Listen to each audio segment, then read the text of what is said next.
Part 2. This was easy. This was wonderful.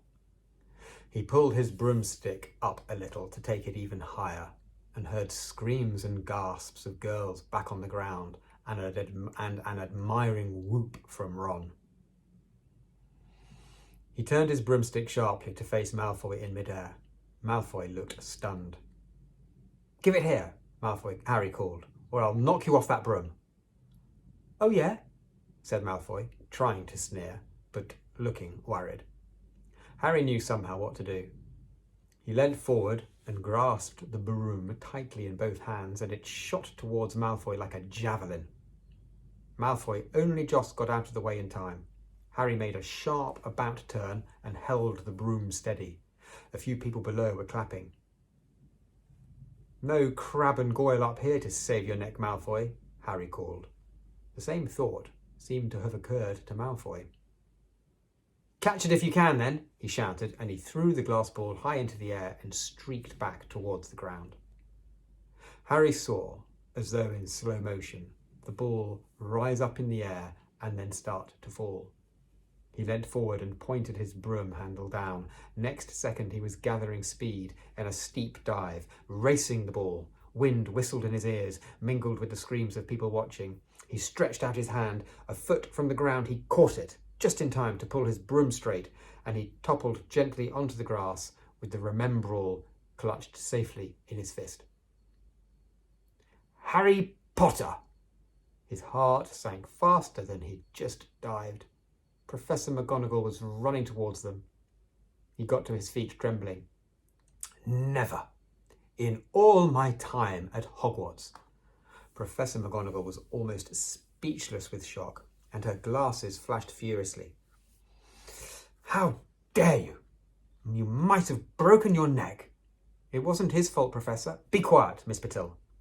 But Malfoy..." "That's enough, Mr. Weasley. Potter, follow me now." Harry caught sight of Malfoy, Crabbe and Goyle's triumphant faces as he left, walking numbly in Professor McGonagall's wake as she strode towards the castle. He was going to be expelled. He just knew it. He wanted to say something to defend himself, but there seemed to be something wrong with his voice. Professor McGonagall was sweeping along without even looking at him. He had to jog to keep up. Now he'd done it. He hadn't even lasted 2 weeks. He'd be packing his bags in 10 minutes. What would the Dursleys say when he turned up on their doorstep? Up the front steps, up the marble staircase inside, and still Professor McGonagall didn't say a word to him. She wrenched open doors and marched along corridors with Harry trotting miserably behind her. Maybe she was taking him to Dumbledore. He thought of Hagrid, expelled but allowed to stay on as gamekeeper. Perhaps he could be Hagrid's assistant? His stomach twisted as he imagined it, watching Ron and the others becoming wizards while he stumped around the grounds, carrying Hagrid's bag. Professor McGonagall stopped outside a classroom. She opened the door and poked her head inside. "Excuse me, Professor Flitwick. Could I borrow Wood for a moment?" Wood? Thought Harry, bewildered. Was Wood a cane she was going to use on him? But Wood turned out to be a person. A burly fifth-year boy who came out of Flitwick's class looking confused. "Follow me, you two," said Professor McGonagall, and they marched on up the corridor, Wood looking curiously at Harry. "In here." Professor McGonagall pointed them into a classroom which was empty except for Peeves, who was busy writing rude words on the blackboard. "Out, Peeves!" she barked. Peeves threw the chalk into a bin, which clanged loudly, and he swooped out, cursing. Professor McGonagall slammed the door behind him and turned to face the two boys. "Potter, this is Oliver Wood. Wood, I found you a seeker." Wood's expression changed from puzzlement to delight.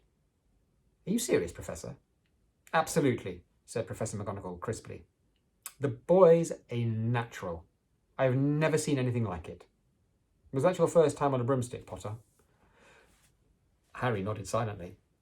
He didn't have a clue what was going on, but he didn't seem to be being expelled, and some of the feeling started coming back to his legs. He caught that thing in his hand after a 50-foot dive, Professor McGonagall told Wood. Didn't even scratch himself. Charlie Weasley couldn't have done it. Wood was now looking as though all his dreams had come true at once. You ever seen a game of Quidditch, Potter? He asked excitedly. Wood is captain of the Gryffindor team, Professor McGonagall explained.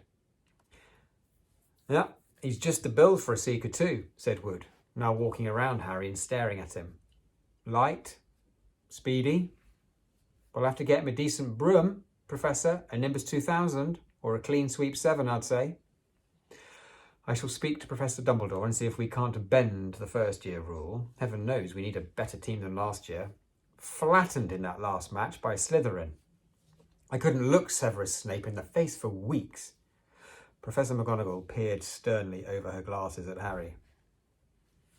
I want to hear you've been training hard, Harry, or I may change my mind about punishing you. Then she suddenly smiled. Your father would have been proud. He was an excellent Quidditch player himself. You're joking. It was dinner time. Harry had just finished telling Ron what had happened when he'd left the grounds with Professor McGonagall. Ron had a piece of steak and kidney pie halfway to his mouth, but he'd forgotten all about it. Seeker, he said, but first years? Never. You must be the youngest house player in about a century, said Harry, shoveling pie into his mouth. He felt particularly hungry after the excitement of the afternoon. Wood told me. Ron was so amazed, so impressed. He just sat and gaped at Harry. I start training next week, said Harry. Only don't tell anyone. Wood wants to keep it a secret.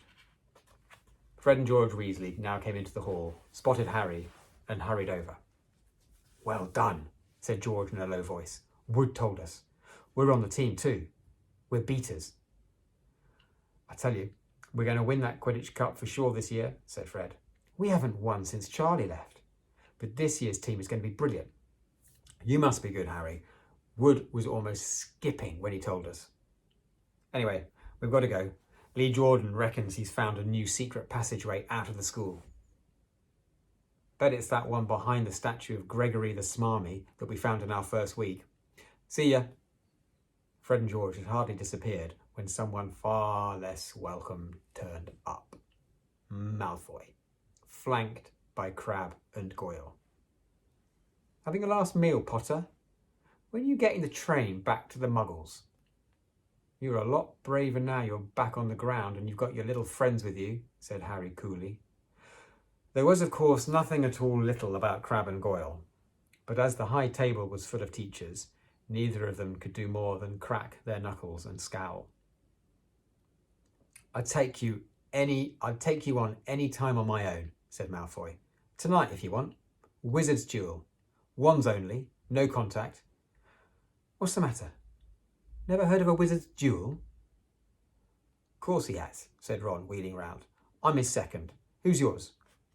Malfoy looked at Crabbe and Goyle, sizing them up. Crabbe, he said. Midnight all right? We'll meet you in the trophy room. That's always unlocked. When Malfoy had gone, Ron and Harry looked at each other. Well, what is a wizard's duel? Said Harry. And what do you mean you're my second? Well, a second's there to take over if you die, said Ron casually, getting started at last on his cold pie. Catching the look on Harry's face, he added quickly, yeah, but people only die in proper duels, you know, with real wizards. The most you and Malfoy will be able to do is send some sparks at each other. Neither of you knows enough magic to do any real damage. I bet he expected you to refuse anyway. Yeah, and what if I wave my wand and nothing happens? Well, just throw it away and punch him on the nose, Ron suggested. Excuse me? They both looked up. It was Hermione Granger. Oh, can't a person eat in peace in this place? Said Ron. Hermione ignored him and spoke to Harry. I couldn't help overhearing what you and Malfoy were saying. I bet you could, Ron muttered. And you mustn't go wandering around the school at night. Think of the points you'll lose Gryffindor if you're caught. And you're bound to be caught. It's really very selfish of you. And it's really none of your business, said Harry. Goodbye, said Ron. Thanks. See you tomorrow.